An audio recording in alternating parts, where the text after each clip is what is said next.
John had another question. Let's go behind. I'll go ahead first. I just wanted to get back on the John Geffen. focus. My name is John Geffen. Thank you. Practical political reforms. I was wondering if Debbie could tell us a little bit about how the medical issue is received by people at the grassroots level. It seems to me that of all the different reform proposals that have been floated around here, the medical one is the one that I think it's hardest to argue against and is our strongest, most practical platform to take to politicians. Debbie, with the hemp share, how many, do a lot of people who even use marijuana recreationally not know about the medical values of marijuana, and just, how does this play as a local political issue? Well, we find out when we go out in the field that most pot smokers they believe all the hype. They believe they're killing brain cells. A lot of people believe they might actually sprout breasts or whatever, the whole thing about smoking pot. People really don't know the truth. That's why what we do, we call our beginning stage planting seeds. You plant the seed of the truth, and a plant is going to grow. We're trying to plant these seeds. Once we plant them, we don't have to come back. They're growing on their own with nothing but air and sunshine. What we try and do is plant a seed of irrefutable truth and honesty, and medical marijuana is that seed.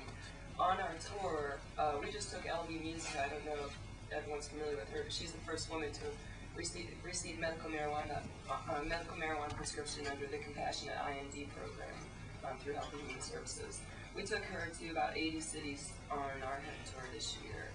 Everywhere, people were amazed. The woman is blind in one eye. The only thing that saved her other eye is medical marijuana. There's absolutely no way to deny that. And people are wowed when they hear this information. Anybody who hears this information will never be able to go back to thinking the other way. Never, ever, ever again. Planting the seed that is going to just start people thinking, what is all this? If they're lying to you about medical marijuana, if they're actually prescribing medical marijuana, and it's making the front page in every one of those 70 cities, if a couple million people in Pittsburgh read about medical marijuana in the newspaper, they're all wondering. It's planting the seed. Medical marijuana issue is taking the country by storm right now. Can I add to that? John, I'm sure you're aware, but I don't know if the rest of them are. Dennis Perone, who was supposed to be able to get here, but he's tied up in another play. He should be here. He just, Dennis is a pothead and a user of renown, and provided a service for potheads in San Francisco called the Big Top Supermarket, where you could go in and buy the best Lebanese or Moroccan, 5, 6, 7. It was like Amsterdam before Amsterdam. And the Chronicle thought it was such a groovy place, so many reporters and everyone went by there. Certain hours you could come in, call in the morning. The order was there when you came in the afternoon. Sit down, smoke a few joints with the best of San Francisco's lawyers, city council staff, etc. And they ran a story about it as a culture story. And High Times thought it was such a good story, they ran it. And of course the cops came and busted the whole thing, shot him in the leg as he ran out the back. And Proposition W was passed as a result while he was in prison in 1978 by 58%. It said no more money would be spent for infiltration, surveillance, etc., for adults growing and consuming in the privacy of their own home in the San Francisco city limits. Mayor Moscone and Harvey Milk were elected with that as part of their platform. Of course, they were shot, and Feinstein didn't do anything about it. And here he comes 11 years later with medical marijuana for AIDS and cancer terminal patients, and what did he get the other day? 79% versus 21%. This is what, the 13th, 15th largest city in the country. That's a ballot litmus test right now. If people are talking about organizing, the thing to do is recognize that there is an election on. 12 weeks from today is the New Hampshire primary. Tuesday is the New Hampshire primary. 17 weeks is Super Tuesday.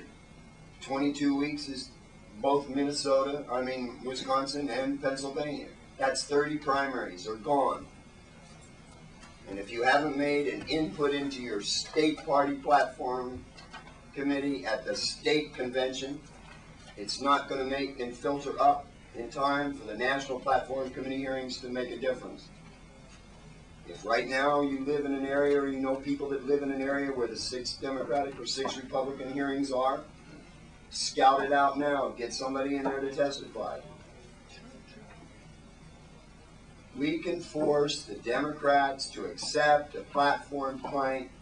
Gary Hart won't make a difference anymore, and he's the guy that dumped it in '72 when McGovern was running for president, when he was his campaign manager, and he didn't know what to do about the Nixon-Schaefer report review that came out. McGovern stumbled on decriminalization. He didn't know whether it was for decriminalization or legalization, and that was the story, and nothing ever happened after that. I can add a little bit of what's going on in Santa Cruz County. Is they're going to start next Sunday, a week from today, to organize a steering committee to bring this on the June ballot next year in California as, in the Santa Cruz County, not for the state of California, guys.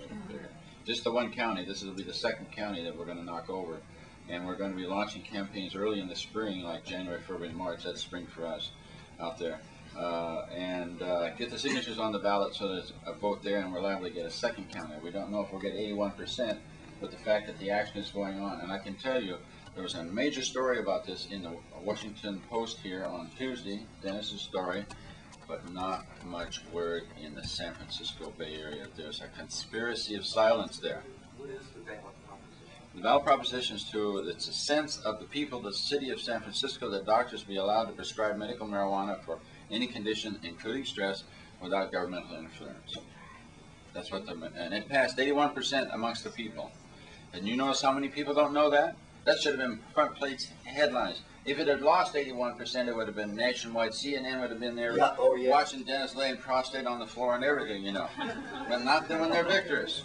They don't want the people to know it. They don't want the electrification of a wildfire to catch on, because I think it's there and we can spark it with that knowledge. Go to every one of your news media that you live next to when you get back and ask them, hey, I heard about this proposition in San Francisco about medical marijuana. What do you got on it? What came over the wires on IP? What stories did you write? Push them on it. Let them know you exist out there. Find more people and do the same thing. And one more thing on this. Now, we all talk about politics. I went up this morning and I got both Kevin and Arnold to agree to talk about politics at the DPF. And I understand when I was out of the room that he asked for a poll. Polls don't work or mean anything unless you vote. So there's 2 ballot boxes downstairs. Go and stuff them for your favorite candidate, because no one else is doing it. But I don't want them to have an empty box up there and say, see, Moran, even here at DPF, nobody votes. I make myself clear? I want to just respond to something that's been said, to something you said. To get from medicalization to people going and buying the stuff on their own, not requiring a prescription, casual use. It seems to me one approach is to get rid of these heinous penalties. I mean, I'm not a lawyer, but it seems like just cruel and unusual punishment. 100 trafficking in marijuana, 100 kilograms, not less than 5 years, nor more than 40 in jail. In other words, if it were only legal on prescription, but what you got for taking it on your own was a slap on the wrist, what's the difference? So that's, to bridge that gap from making it medically legal to letting people use it casually, I think those penalties have to be attacked. I don't know if some case should be brought now on the issue of cruel and unusual punishment being unconstitutional. Now, are you a lawyer? Well, no, but I just wanted to supplement what you said, that if criminal penalties are being attacked, that we have to address civil forfeiture issues too. Because those can be really savage, non-criminal penalties, but they can be put on someone even if it's a legal slap on the wrist. So that issue would also have to be addressed simultaneously. To finish up, I've got a question for you, Michael. On the level of pure, practical, political reform, I've been amazed in the past few months. Before I really got heavily involved with Student First Step, it's a privacy and student and civil rights group at Penn State University.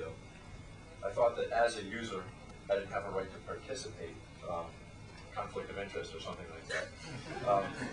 Since that time, if I could borrow a phrase from Senator Wofford, smoked Thornburg out of the Justice Department, not us personally at Penn State, but when he came to Penn State, we sent him packing with an anti-Thornburg, spontaneous anti-Thornburg rally of 400 people. And then we brought Wofford to Penn State 3 days before the election in the midst of a whirlwind campaign where he just squeeze this in somewhere when the college Democrats couldn't. The university student government couldn't get him there, even though he had told them that he would come, they couldn't arrange it. I had the pleasure of talking personally with him when we sat down and ate dinner at the center, and he personally told me that he'd be back for roundtable talks with the students. And he knew what our group was. He knew we weren't the college Democrats, and that kind of thing. Three times he said, if I didn't do anything else, now remember that it was even. When he came through our place, the latest poll was that he was even, but there was a possibility that he was going to go over.